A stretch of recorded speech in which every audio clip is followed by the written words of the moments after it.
At my brother's wedding, they placed me by the kitchen doors, the smell of garlic and steam clinging to my gown. His bride's voice cut through the music. "She doesn't run anything. Let her eat with the staff." My mother lowered her eyes. My brother stayed silent, and in that silence I heard a lifetime of being invisible replayed all at once. They thought I was nothing but a shadow at their table, but they never knew the empire stood on my hands. So I smiled, lifted my phone, and whispered 3 words that turned their celebration into ashes. If you're new here, don't forget to hit subscribe, and tell us in the comments where you're tuning in from. The chandeliers in the ballroom of the Waldorf Astoria glittered like frozen constellations, every surface polished to a mirror's shine, every corner dripping in white orchids suspended from golden arches.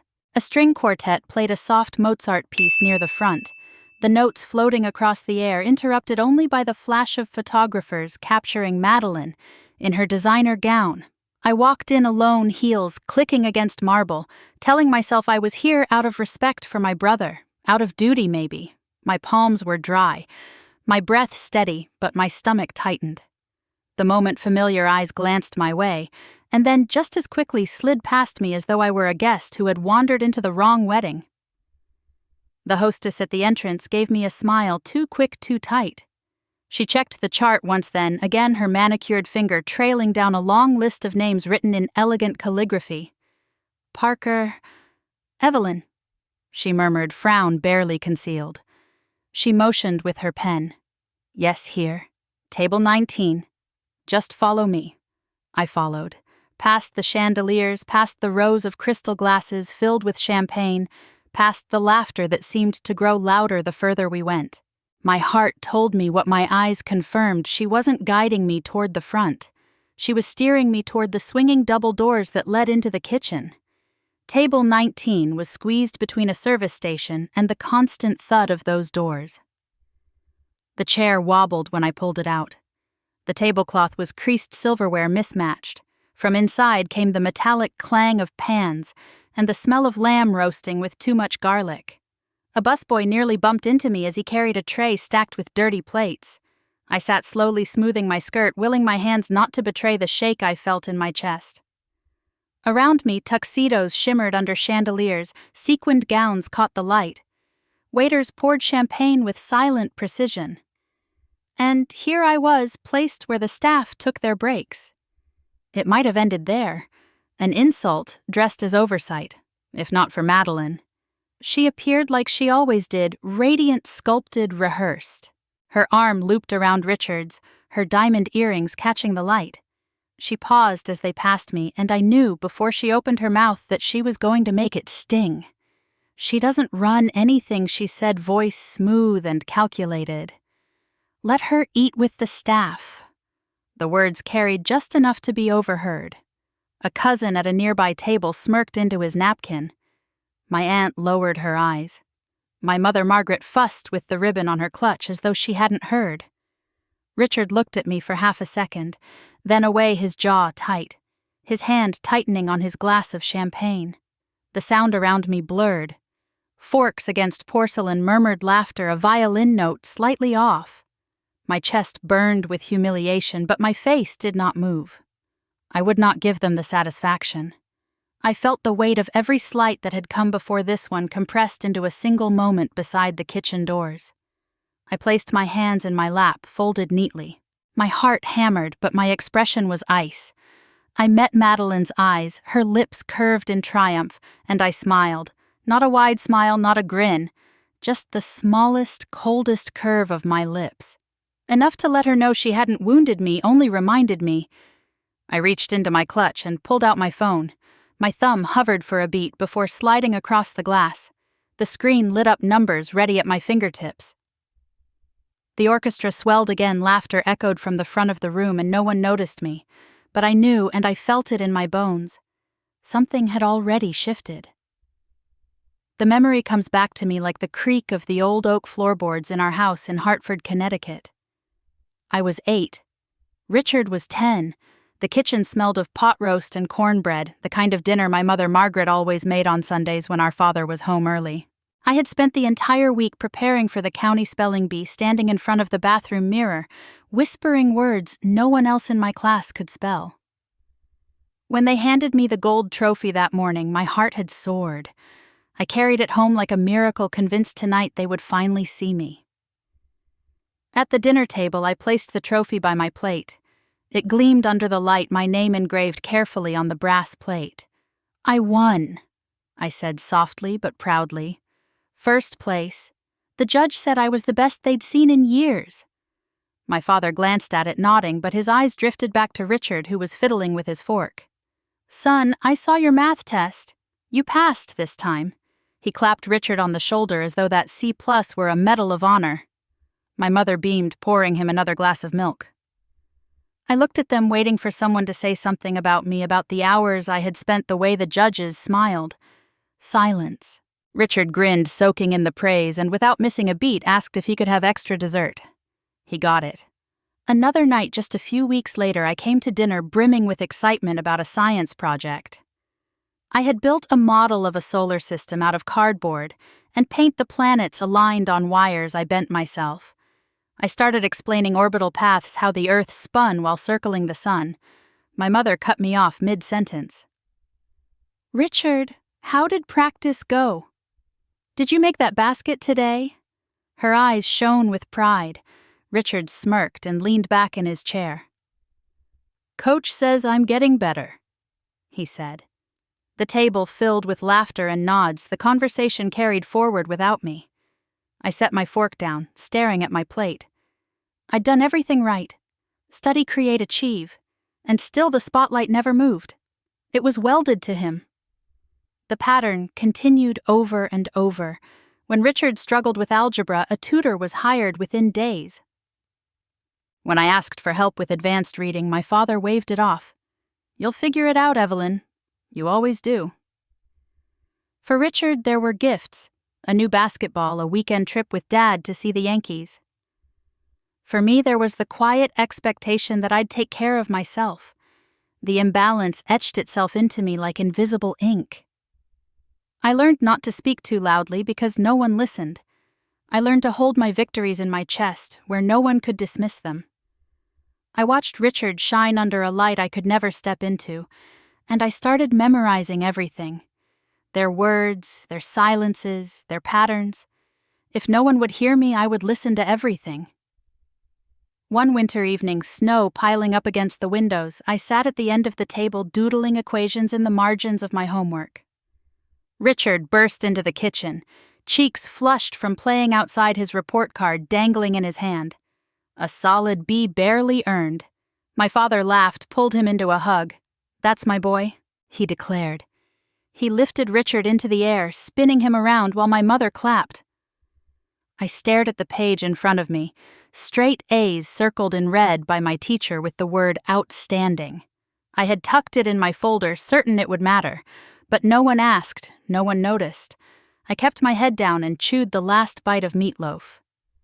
At night in my room, I lined my small trophies on the windowsill where the moonlight could touch them if no one else would. I whispered the names of the authors I loved, the inventions I wanted to build, the places I dreamed of visiting. My world became an inner world where my worth was measured by what I knew, not what they applauded. That silence grew in me. It wasn't weakness. It was storage. Every ignored accomplishment, every stolen moment of pride, every time Richard was lifted up while I was overlooked, it all went into a vault inside me, and I held on to it, letting it sharpen me. I learned patience in those years, how to sit still at the table while the conversation passed me by, how to smile politely when relatives ruffled Richard's hair and said, "He's going to run the family one day," how to disappear into the wallpaper, invisible and underestimated. But in that same patience, I built something else. A habit of watching closely, reading expressions, hearing what wasn't said. I saw how my mother's smile thinned when she was disappointed. How my father's jaw tightened when he felt insecure about the business. How Richard used charm like a weapon, throwing jokes into silence until everyone laughed. I stored it all.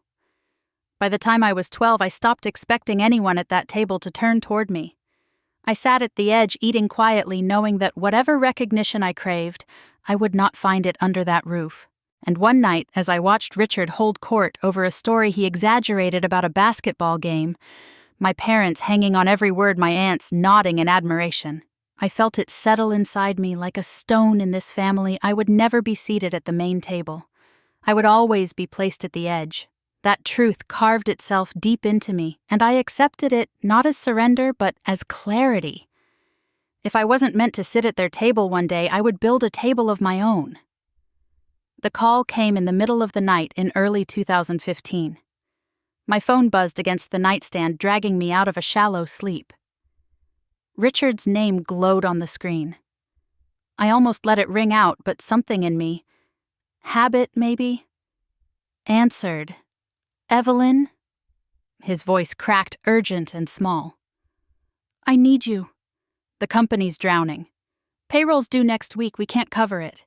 Vendors are threatening lawsuits. People are quitting by the hour." I sat up, rubbed my temple. "What do you mean can't cover it? How bad is it?" He hesitated, then admitted. "We're 30 days from collapse." His silence stretched. "Maybe 15? I swung my legs out of bed. The choice wasn't really a choice. Parker Dynamics might have been his by name, but it was still my father's blood, still the foundation of our family. I couldn't let it burn, not yet. The next morning I walked into the Midtown Manhattan office and found chaos. Desks half-empty, papers stacked in disarray, assistants whispering with resignation letters in their hands. Richard looked pale, suit, wrinkled eyes bloodshot. He hugged me with desperation. "Thank God you're here." I pulled away and headed straight to the conference room. "Show me the books," I said. The numbers were worse than he admitted. Unpaid invoices stacked up, duplicate vendors, draining funds, lines of credit stretched beyond sanity. I worked without stopping. No breakfast, no lunch, just coffee after coffee as I combed through contracts and spreadsheets. By midnight, I had a list of every leak, every wasteful deal Richard had signed to impress investors, every marketing splash that bled cash but brought no return. The next morning, I started calling people I trusted, quiet contacts I had cultivated over the years, people who remembered me even if the board never did. At a diner booth in Queens, I sat across from a fund manager I'd once helped navigate a regulatory nightmare. Over eggs and burnt toast, I laid out the plan: restructure debt/unnecessary vendors, tighten operations, and inject emergency capital. "I can put up $7 million, he said, stirring his coffee, "but only because it's you asking Evelyn, not because of him." By the end of the week, I had 3 separate commitments lined up totaling $20 million, enough to cover payroll to assure clients their contracts would hold to stop the bleeding long enough for Parker Dynamics to breathe again. Meanwhile, I forced Richard into meeting after meeting with vendors he'd neglected. I sat beside him, my notes in front of me, negotiating terms, cutting fees, persuading them to give us 90 more days. Richard nodded, repeated my words, pretended authority while I carried the weight. For 2 months, I lived in that office. I ate takeout at my desk, slept 3 hours at a time, woke to another crisis. Employees began to notice me. The quiet Parker sister, who never had a title but somehow made things happen.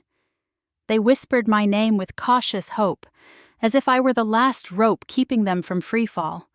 And then slowly it worked.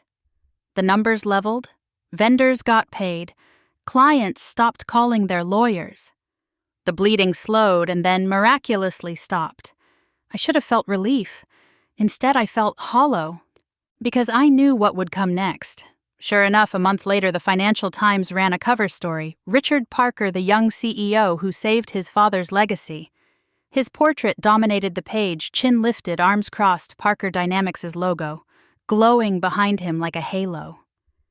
The article detailed the company's miraculous rebound, attributing it to Richard's decisive leadership and strategic vision. Not one word about me. Not one mention of the nights I bled into spreadsheets, the deals I resurrected, the calls I made begging for faith in a company that had none left. I sat at my kitchen table in Boston with the paper spread open, staring at my brother's face. The headline burned into me like a brand. He had stood in the light again, basking in praise he hadn't earned, while I remained the ghost in the shadows. My phone buzzed that afternoon. Richard. His voice was warm, rehearsed. "Evelyn? We did it. Can you believe it? We pulled through." I clenched the phone, staring at his name. "Yes," I said evenly. "We pulled through." He didn't catch it, of course. He never did. When I hung up, the silence in my apartment was sharp, almost echoing. I folded the newspaper, slid it into a drawer, and sat still for a long time. My chest ached with a familiar mixture of pride and fury.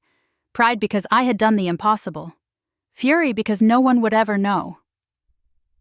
That night, I walked the Charles River City lights glittering off the water, the cold cutting through my coat. I told myself I wouldn't forget this feeling.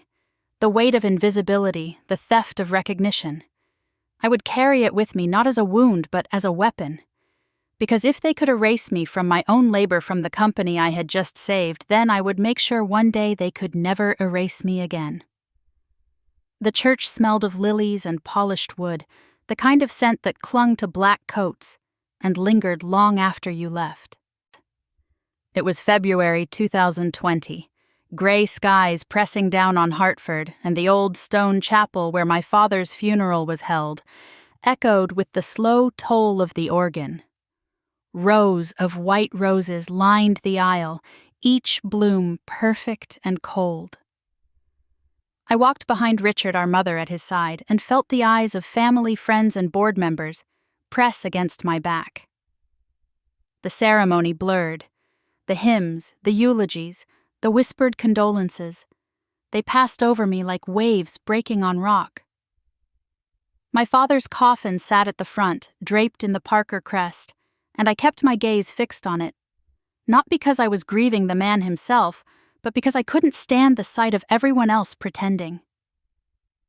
When the service ended, we were ushered into a side room where the attorney waited with a thick folder.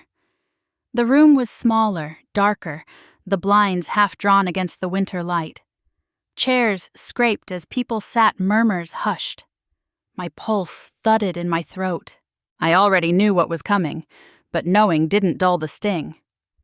The lawyer adjusted his glasses, cleared his throat, and began to read. In accordance with the last will and testament of Thomas Parker. His voice was monotone, practiced. He spoke of estates and trusts, of property division of assets neatly catalogued. My mind wandered until the words I had dreaded landed like a hammer. The position of Chief Executive Officer of Parker Dynamics, as well as full controlling interest, is hereby conferred to Richard Parker. There was a collective nod, a murmur of approval, as though everyone in the room had rehearsed this moment together. My stomach clenched, my jaw locked tight until my teeth ached. "Congratulations, Richard," someone whispered, clapping him on the shoulder. Another leaned in. "Your father knew you'd carry the torch." I stood still, hands clasped, nails digging into my palms. Margaret leaned close to her son, her pearls catching the dim light, and whispered words I wasn't meant to hear. "Your father knew you were the only one worthy." The words cut through me sharper than the winter wind outside. I was standing 3 feet away, yet somehow I was absent. Exiled without ceremony, erased without pause. Richard's face shifted. Pride, smugness, maybe even relief. He met my eyes for the briefest moment, and I saw it there. He knew. He knew how much I had given, how much I had built, and how easily he would take the credit once more. I felt heat climb up my neck, rage pressed tight against my ribs, but I did not speak. Silence had been my armor for years, and I would not shatter it in a room full of witnesses eager to see me slip. As the crowd dispersed, handshakes and hugs exchanged, Richard moved closer. The room had thinned, only a few stragglers left their backs turned. He leaned in, his breath warm against my ear. "Don't make this difficult." I didn't flinch. I didn't let my face move. I gave him a single nod, calm, and composed the way they expected me to. But inside, something shifted, a slow crack across the surface of my restraint. When I stepped outside, the cold air slapped me sharp and sobering. The sky was heavy with snow clouds, the kind that made the whole world feel suspended. People huddled in clusters, coats pulled tight, voices low. Margaret clung to Richard's arm, glowing with a pride she hadn't shown in years. I walked past them without a word, each step crunching against the thin layer of ice on the pavement. My car waited at the curb, the driver holding the door. I slid into the back seat and let the door shut out the noise of condolences and congratulations. My hands trembled against my lap, not from grief but from clarity. For years I had carried their neglect like a weight. Tonight it felt different. Tonight it was fuel. As we pulled away from the chapel, I looked back once at the steeple, its cross cutting into the sky. My father had chosen his golden son to carry the empire. Fine, let him. But I knew as surely as the snow began to fall that the empire Richard thought was his would one day crumble beneath the weight of everything they had ignored in me. I closed my eyes and let the car rock me against the silence, the vow forming in my chest. If they insisted I was invisible, I would make sure the day came when they could no longer look away. By 2012, I had already stopped waiting for Parker Dynamics to see me. I registered Harbor 12 Holdings in Delaware under an innocuous name, a shell that looked like a dozen other small LLCs. It was quiet, faceless, exactly how I wanted it. Through that shell, I began writing checks where no one else dared, to people who reminded me of myself. Overlooked, dismissed, underestimated. The first was a young couple in San Francisco, Maya and Louie. They had built a payments platform meant to detect fraud in real time, a system that could have saved Parker Dynamics millions. They'd pitched it once to Richard and his executives, and he had brushed them off with a smirk. Too risky, too niche. I met them weeks later in a cramped cafe near the Embarcadero. Maya's laptop was covered in stickers. Louie's hands shook slightly as he pulled out printouts of their code. I asked them to walk me through their worst-case scenario, then their second worst. They expected rejection, maybe polite encouragement. Instead, I slid a draft term sheet across the table. My name nowhere on it. Harbor 12. Holdings would take the risk. 18 months later, their software was running behind 3 regional banks. For the first time, they paid themselves salaries big enough to quit second jobs. They called me late one night, voices crackling with joy through the line. "We just wanted to say thank you, Evelyn." They didn't say Harbor 12. They said my name. In Detroit, I found Ruth, a woman in her 40s who saw potential in warehouses no one else wanted. When Parker Dynamics' real estate division laughed at her pitch, she called me through a friend of a friend. I flew out in the dead of winter snow piled high along abandoned streets. She walked me through a cavernous building with broken windows and graffiti on the walls, her breath visible in the cold air. "This," she said, pointing at the crumbling structure, "will be a health clinic on the first floor. Upstairs, training programs for kids who have nowhere else to go." I wrote the check while standing in the rubble. A year later, the building gleamed with fresh paint, children climbing the stairs with books in their arms. In Texas, there was Ahmed, a former construction worker who had lived the frustration of waiting until Monday for Friday's pay. He sketched his idea for me on a napkin in a diner off the highway, an instant payment system that made sure day laborers weren't cheated. His English was broken, his determination flawless. I listened, asked questions, and told him what no one else had, "I believe you." My capital helped him build the prototype, and within a year contractors across Dallas were using his system. Men who once quit in anger because rent was due now stayed knowing their pay would arrive that night. And then there was Alondra in Houston. A single mother who had borrowed from payday lenders so often she nearly drowned in fees. She refused to let other women suffer the same. Her idea was a microfinance model designed around fairness, low interest, short terms, genuine support. We met in a strip mall office with 2 folding chairs and a desk she'd bought secondhand. She spoke softly, but her eyes burned with conviction. I saw myself in her. The girl no one believed in. I agreed to back her that same day. Each of these meetings was far from the polished boardrooms Richard strutted through.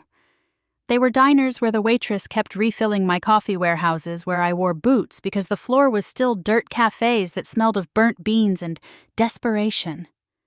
But each place held something I had never found at the Parker family table: respect. The founders looked at me not as a placeholder, not as an accessory, but as a partner. They called me at odd hours with updates, they asked my advice, they treated my time as if it mattered.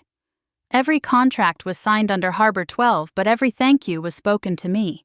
Over the years, the lattice grew. A fintech node in California, a logistics hub tied to Ruth's properties in Michigan, Ahmed's payment rails spreading through Texas job sites, Alondra's loans rippling through communities of women. None of them knew each other, but I saw the connections forming a web that no one at Parker Dynamics could imagine. Sometimes I would sit at my desk in Boston, a spreadsheet open, the skyline glittering outside, and marvel at the quiet power gathering beneath my name. I never sent out press releases. I never posed for photos. And yet slowly I was building something real. Something mine. The irony wasn't lost on me.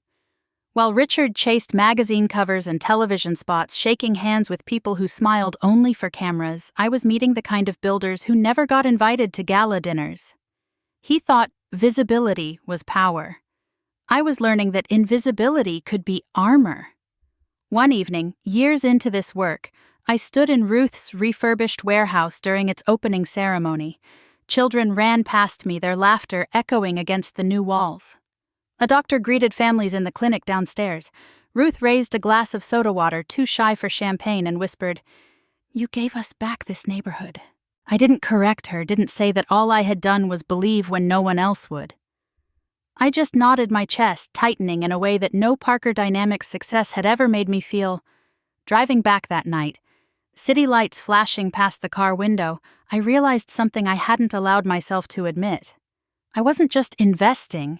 I was creating a new family, a network of people who saw me for what I was worth, who carried my name in gratitude instead of erasing it. And in their eyes, I finally sat at the head of the table. The headline broke over breakfast. I was sitting in my apartment in Boston, coffee cooling on the table, when the Wall Street Journal alert lit my phone. Richard Parker to wed Madeline Fairchild, a power union. The article was dressed in glowing adjectives. Brilliant partnership, strategic future, love meets legacy. Their photos filled the page. Richard, in a tailored suit, chin lifted. Madeline in a diamond bracelet worth more than some houses. I stared at the screen until the words blurred. It wasn't love. I knew my brother too well. He had never believed in romance. He believed in leverage. By noon, my inbox pinged with something far more dangerous than a headline. An email from Daniel Carter, an old attorney who still owed me favors. Subject line: draft for review. I opened the attachment expecting some minor clause or boilerplate. Instead, my name jumped out at me in black and white. Evelyn Parker, co-founder, signature required. My breath caught. The Fairchild investment. $35 million. Hinged not only on Richard's approval but mine. I scrolled down, rereading the paragraph 3 times. The Fairchilds weren't fools. They had done their homework, traced the invisible trail of my work in Parker Dynamics, the nights I'd saved the company while Richard smiled for cameras. They knew the truth, even if my own family pretended not to. And still, no one had told me. The phone rang. It was Daniel. "Evelyn, I figured you'd want to see it before anyone else. Your brother's people assumed you'd sign quietly." His voice lowered. "The Fairchilds insisted your signature be included. They trust you more than him." I stared out the window at the frozen Charles River. My reflection in the glass looked steady, but my chest burned. They didn't even tell me. I said, "That doesn't surprise you, does it?" Daniel's sigh rasped through the line. "They've always used you. Now it's on paper." I thanked him and hung up. For a long time I sat in silence, the contract glowing on my laptop. $35 million. It could carry Parker Dynamics through another decade, cement Richard as the golden son. Keep Margaret smug in her belief that her boy was destined for greatness. And I was expected to bless it with one flick of a pen. That evening I turned on the television. Every channel ran footage of Richard and Madeline at a gala, her hand looped through his arm, her laugh polished for cameras. A union of love and vision, one commentator gushed. I muted the sound, watching them pose under chandeliers, and whispered to myself, "It's not a union, it's a transaction." The next day, invitations arrived at my door, an engagement dinner at Le Bernardin in Manhattan, a private celebration of family unity. I held the envelope in my hands, heavy with embossed gold lettering, and almost laughed. They wanted me there not as a sister, but as a signature. That night I poured myself a glass of water, sat at my desk, and studied the contract again. My initials typed neatly beside Richard's. No title, no acknowledgement, just co-founder. A ghost in the fine print. The anger that rose in me wasn't the wildfire of childhood resentment. It was colder, heavier, like ice forming in my veins. For years, they had erased me in conversation and photographs in history. Now they wanted me to write myself invisible on a legal document that would enshrine Richard as the savior once more. I leaned back, closed the laptop, and let the dark room surround me. In the silence, one thought pulsed steady and sharp, while the world toasted to a golden couple. I knew the truth. It wasn't a marriage. It was a merger, and mergers could be broken. The email arrived just after dawn, while the city was still half asleep and the streets outside my Boston apartment glistened with frost. My phone buzzed against the kitchen counter as I poured my first cup of coffee. I almost ignored it, assuming it was another scheduling notice for the engagement dinner. Then I saw the subject line, FW signature confirmation. I opened it without thinking, scanning down the thread. And there it was, a single line written by Madeline to Richard, copied to me by accident. Once she signs we're done babysitting her, she'll be irrelevant. The words hit like a slap. My hand tightened around the mug, the heat burning my skin. I read it again, then again. Each time the letters grew sharper, more deliberate, until they cut. Irrelevant. I set the cup down, staring at the screen, my pulse roaring in my ears. For years I had convinced myself that being used was better than being discarded, that my silence was a currency, my invisibility a strategy. But here it was, in black and white. The plan was to discard me the moment my signature dried. My throat closed. My hands trembled. I felt the old ache of being 10 years old again, watching Richard soak in applause while my trophies gathered dust. I pressed the back of my hand to my mouth, choking down the sting. And then something broke. The shake stilled.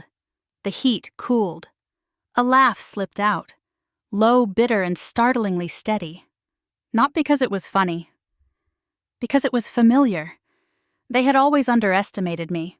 Only now they were arrogant enough to put it in writing. I leaned back in my chair, staring at the email like it was a mask slipping from a face I'd known all along. Madeline with her flawless smile, Richard with his hollow charm. This was who they really were. Not allies, not family, users, parasites. The irony was almost poetic. The Fairchilds had demanded my signature because they knew Richard couldn't stand on his own, and yet in their private language I was nothing more than a hurdle to clear. I opened a new message, attached the email, and typed to my attorney Daniel Carter. 3 words in the subject line, hold everything. I hit send. The whoosh of the email leaving my outbox was quiet, almost anticlimactic, but the weight of it settled in my chest like an anchor. For a long time I sat at the kitchen table, staring out the window at the river. The morning sun bled gold across the ice, the world carrying on as if nothing had shifted. But I knew better. Something had cracked open and there would be no putting it back. My phone buzzed again. A text from Richard. Don't forget the dinner tomorrow night. Family unity matters right now. I smiled this time without bitterness, just a cold clarity. Family unity. They wanted my silence, my compliance, my vanishing act. Instead, I had just placed my hand on the first domino. The coffee had gone cold beside me. I lifted it anyway, swallowing the bitterness, tasting iron beneath it.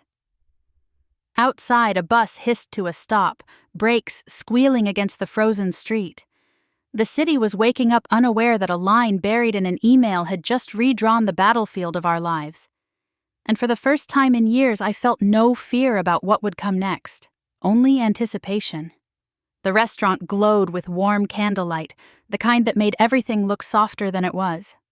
Crystal glasses lined the long oak table, silverware polished until it gleamed, and waiters in pressed uniforms slipped between chairs with the silent choreography of a stage performance. It was a French place in Midtown, the kind of restaurant my family loved to use as proof of status. I took my seat at the far end, deliberately separated from the center where Richard and Madeline presided like royalty. From my corner, I could see everything. The way Richard's laughter was a little too loud, how Madeline's hand rested on his arm like she was staking her claim, and the subtle tilt of Margaret's chin whenever someone praised her son. The smell of butter and garlic wafted through the room, but it couldn't cover the stench of performance. Every smile felt rehearsed, every toast a carefully placed prop. When the waiter poured my wine, I caught the glance of my cousin across the table. She leaned toward her husband and whispered something behind her napkin, her eyes sliding toward me. He chuckled, shaking his head. Another cousin lifted his brow at me, smirked, and returned to his conversation. It wasn't hostility exactly. It was worse. It was dismissal, the kind of silent agreement that said, I didn't belong. Margaret leaned in slightly, her voice low but sharp enough to cut. Evelyn, don't make this difficult. This family needs unity.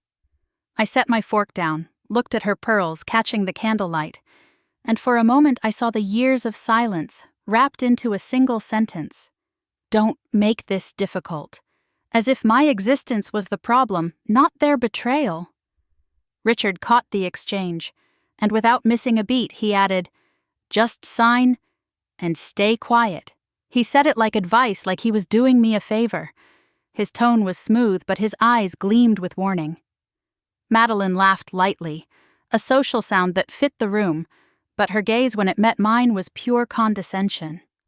She lifted her champagne flute-clinked glasses with a guest beside her, and looked at me as if I were already erased. I sipped my water, the coolness steadying me. Around me, conversation bubbled. Discussions of stock portfolios, vacation homes, gala invitations. I listened without hearing, my focus narrowed to the weight of my mother's sigh, my brother's arrogance, my sister-in-law to be's smirk. My plate arrived a perfectly arranged duck confit glistening under the light. I picked at it without appetite, my attention pulled to the murmurs that passed like currents across the table. Each laugh, each sideways glance, each shake of the head pressed me deeper into a corner I had occupied my whole life. Invisible when they needed me to be, resented when I refused. And yet in that corner I felt the calm that comes with clarity. They thought their silence bound me. They thought their consensus made me powerless. What they didn't see was the decision already solidified inside me. I lifted my glass of water. The candlelight flickered through it, refracting across the white tablecloth. My hand was steady, my smile faint, and no one noticed. They assumed my silence was compliance, that my place at the far end of the table was proof I had accepted it. But in that moment, as the laughter rose around me and Richard raised a toast to family and the future, I knew I would not sign. I would not surrender the power they tried to bury. I drank slowly, tasting nothing but resolve, and set the glass down with deliberate care. The decision was already made. The ballroom glittered like a stage set, chandeliers dripping light onto polished marble violins, weaving their way through Mozart, as waiters carried trays of champagne. Guests in tuxedos and gowns moved through the room with an air of entitlement, the kind of ease that came from never having been told no. I walked toward the table assignments posted at the entrance, names written in delicate gold script across white cards. My eyes scanned down the lists, once then again slower. Richard Parker, Madeline Fairchild, Walter Fairchild, rows of cousins, family friends, board members. My name was nowhere. The hostess caught my hesitation. Miss Parker. She checked her clipboard, her smile practiced. Yes, we have you at table 27. This way. I followed her across the expanse of crystal and silk until the chandeliers dimmed behind me. She stopped near the swinging double doors to the kitchen. Table 27 sat half in shadow, pressed against the service station, the faint smell of garlic and detergent drifting from the door. The chair wobbled when I pulled it out. The tablecloth was wrinkled. From inside the kitchen came the hiss of pans, the thud of trays' voices calling orders in rapid Spanish. I lowered myself into the chair, smoothed my dress across my lap, and folded my hands. The placement wasn't an oversight. It was a message. As I adjusted my water glass, I heard the sudden hush of voices. Madeline glided past her gown, trailing jewels sparkling beneath the chandeliers. She paused at the edge of the room, Richard at her side. Her lips curved into a smile meant for the crowd, but her voice was sharp and deliberate. "She doesn't run anything. Let her eat with the staff." The words carried across the tables like a stone skipping across water. A ripple of laughter followed, low but unmistakable. One guest ducked his head, pretending to study his menu. Another cousin smirked before raising his glass. My mother adjusted her shawl and kept her eyes fixed on the flowers in front of her. Richard glanced at me, then quickly away, jaw tight. I felt every muscle in my body stiffen, but my face did not change. Heat rose in my chest, but I refused to let it show. I lifted my chin, straightened my spine, and stared ahead. If they wanted to humiliate me in front of 100 witnesses, then let them also watch what happened next. I reached for my glass, the water clear and cold, and set it carefully back on the table. Then I slid my clutch onto my lap, opened it, and pulled out my phone. My hand was steady, my pulse quiet now, not racing. I pressed one contact. The line rang once, twice, then connected. "Cancel the contract," I said. 3 words spoken, calm and clear. The response came immediately, clipped and unquestioning. "Understood." I ended the call, slipped the phone back into my clutch, and folded my hands again. Around me, laughter rose and the music swelled, but the air had shifted. They didn't know it yet. They would. I sat back, spine straight, letting the weight of my decision settle into the room like invisible smoke. Let them think I was defeated, reduced to the corner by the kitchen. Let them believe their silence had buried me. What they didn't realize was that I had just set fire to their empire. Richard's phone lit up once, then again, then again. At first he ignored it, too busy holding Madeline's hand as guests circled with their congratulations. But the vibration wouldn't stop. His eyes flicked down, and I watched the color drain from his face. He tried to keep his expression neutral, but the tension betrayed him. His hand gripped the stem of his champagne flute until his knuckles whitened. He glanced at Madeline, whispering something into her ear. Her smile faltered for the first time that evening. She leaned closer, eyes darting toward the phone lips, moving fast. The violins faltered mid-phrase, the sound thinning as if the musicians themselves sensed the shift in the air. Somewhere near the front of the room, a glass slipped from someone's hand, shattering against the marble floor. The sharp crack cut through the room and the chatter quieted. Walter Fairchild rose from his chair, every motion precise, deliberate. His cufflinks glinted under the chandeliers as he straightened his jacket. The silence rippled outward as guests realized the billionaire investor was standing. He turned his gaze toward Richard, and his voice carried with chilling clarity. "I don't do business with amateurs." The words landed heavier than any toast. He didn't shout. He didn't need to. He set his napkin on the table, signaled for his driver, and walked out. His entourage followed, their polished shoes echoing like gunshots against marble. The room broke into murmurs, whispers darting like sparks. Faces turned, some toward Richard, some toward me. A few guests pushed their chairs back, murmuring excuses as they followed Walter out.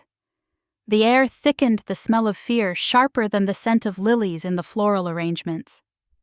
Richard rose halfway, then sank back down, his mouth open, but no words forming.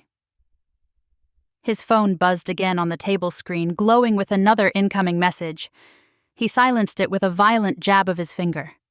Madeline's hand trembled as she reached for her champagne, lifting it too quickly.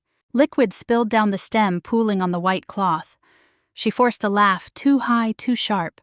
"Just a misunderstanding," she said, but no one was listening. My mother sat rigid in her chair, pearls trembling against her collarbone.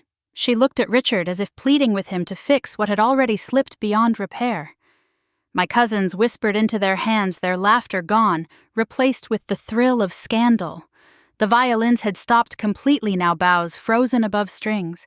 The ballroom moments ago, a celebration, felt like a courtroom awaiting sentence. I pushed my chair back, the legs scraping against the marble with deliberate finality. Heads turned, eyes followed.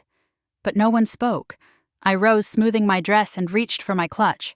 My water glass still sat half full, a ring of condensation on the cloth beneath it. I lifted it, took one steady sip, and set it back down. Then I walked away. Past the cousins who avoided my eyes, past the aunts who shifted uncomfortably, past my mother, who whispered my name but didn't rise. My heels clicked against marble, the only sound in the room besides the ragged buzz of Richard's unanswered phone.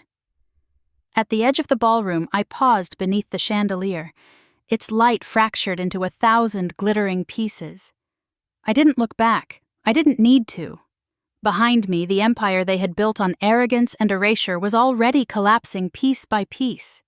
I stepped through the doors and into the cool quiet of the corridor, leaving the chaos behind me. The first headlines appeared before the wedding flowers had even wilted. The New York Times ran a photo of Richard in his tuxedo, grinning beside Madeline, cropped tightly so you couldn't see the panic on his face, as his phone buzzed in his hand. Just beneath the picture, a red ticker showed Parker Dynamics stock plunging 15% at market open. By midday, the Wall Street Journal followed their front page, sharper, less forgiving. Fairchild Capital walks. Parker Dynamics on brink.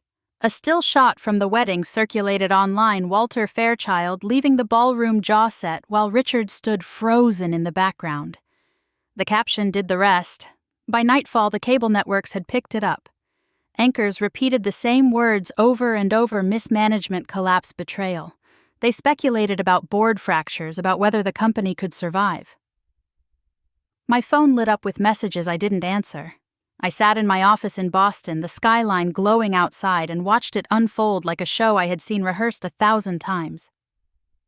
2 days later, the SEC announced they were opening a preliminary inquiry into Parker Dynamics disclosures. They wanted financials, vendor records, internal correspondence. Whispers of fraud floated through the markets like smoke. Employees leaked emails to reporters, some of them threads I had written years earlier, warning of risks Richard had ignored. Then came the shareholders. A coalition filed a class action lawsuit in the Southern District of New York, accusing Parker Dynamics leadership of negligence and breach of fiduciary duty. My brother's name was on every page. Through it all, I stayed silent. I didn't need to explain. The documents, the markets, the lawsuits, they spoke louder than I ever could. On the third evening, my phone rang. The screen flashed, Margaret. I let it buzz twice before answering. Her voice cracked before she even formed words. "Evelyn," she whispered, breathless with panic. "Why? Why would you do this to your family?" I closed my eyes, letting the sound wash over me. She wasn't asking because she didn't know. She was asking because she did. "Because you let me sit by the kitchen." My tone was calm, cold, final. Silence stretched. I could hear her breath hitch a muffled sob, and then nothing. The line went dead. The next morning, Richard stood behind a podium, sweat beading under the lights. Cameras flashed as he tried to smile, his tie slightly askew, the Parker Dynamics logo, glowing too bright on the screen behind him. Reporters fired questions. Did you falsify earnings? Why did Fairchild Capital withdraw? Were you aware of shareholder mismanagement? Richard's hands shook as he gripped the podium. His answers stumbled, voice cracking under the barrage. Temporary setback, loyal team, rebuilding trust. But the data streamed live on the monitors behind him. Shares down another 20%, lawsuits filed, investor withdrawals mounting. I watched from my living room, the television casting a harsh glow across the quiet space. The man who had been celebrated as a prodigy CEO, the heir to our father's empire, looked like a boy caught in a lie too large to explain away. A camera zoomed in on his face, sweat dripping at his temple, his jaw trembling as he forced another empty promise. For the first time, America saw him not as the golden son, not as the savior of Parker Dynamics, but as what I had always known him to be, a fraud propped up by silence. And in that moment, Richard Parker wasn't a leader anymore. He was a spectacle, a national punchline. Boston shimmered beneath me, the skyline etched in glass and steel, each building glowing against the winter night.